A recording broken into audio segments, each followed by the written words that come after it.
Absolutely. When we think of maybe moving to kind of the market and product sort of concepts, thinking about your market, what do you look at, Chris, when you're trying to understand the size of your market and the nature of it, and kind of that go-to-market mentality that you have to have if you're going to launch?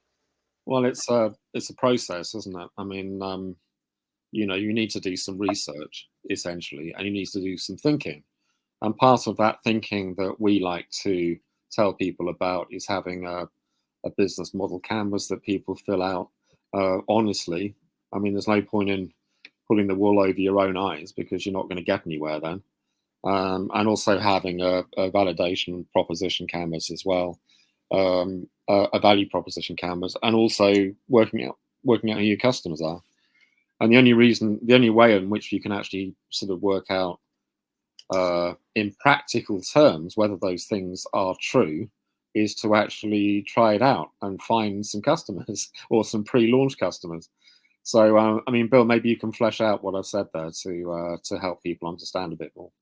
Yeah, when I'm talking to teams, I talk in terms of something called TAM, SAM, SOM, and TAM is total addressable market. That's like, what's the biggest possible market for your product, the maximum number of people that could ever use your product or want it. Now, you're not going to be able to get all those people, but that's a start. Then you work your way down to SAM, which is serviceable addressable market. That's the market you can reach. So, in the TAM, there are people you just can't reach, or too expensive to reach, or just you wouldn't want to. So SAM becomes kind of, okay, this is the market that I can reach with the kind of launch that I'm looking at doing. And then underneath that is then SOM, SOM is share of market. Well, if I can address this group of people, what percentage of them could I realistically bring in? And this is where people start lying on the Dragon's Den and on the American one is. Yeah, and I think the other thing too, all of this is within the context of, the vast majority of people launching businesses don't have any money.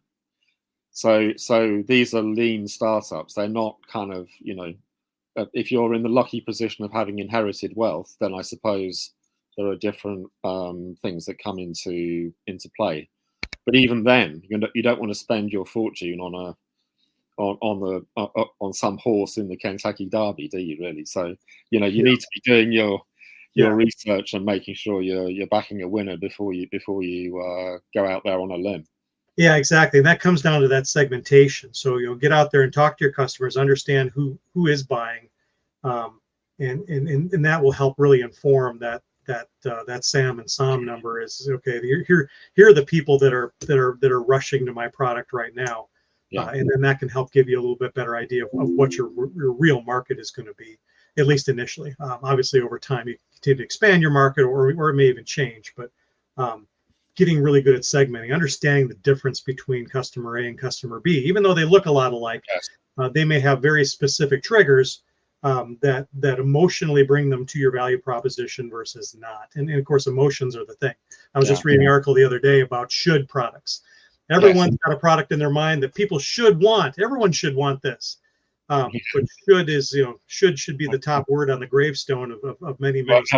You just triggered a memory. I remember even when I was at primary school, watching educational programs on TV about the future of transport was going to be people wearing jetpacks.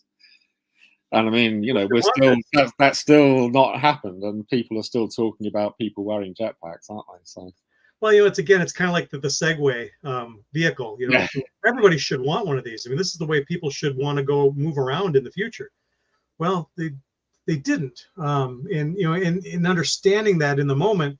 And they still sell a few, so they've got this very niche market. But understanding that is really important, because you can spend all that money you're talking about. You don't have a lot of funds. You can spend all that money trying to market to people who quite simply will never come to your value proposition because they can't or they won't. And the other thing with segments is, in order to have a viable segment, those people have got to have money. Yeah. So it's all very well appealing to an area in the market, but if they're not going to be able to afford to buy your product, however cheap it is, then you've not got a business, have you? Unless you're prepared to be a philanthropist or wait until you can bring more people into into your target audience for customers, or maybe make those initial customers, the core audience, into advocates so you can go and spread the word. I guess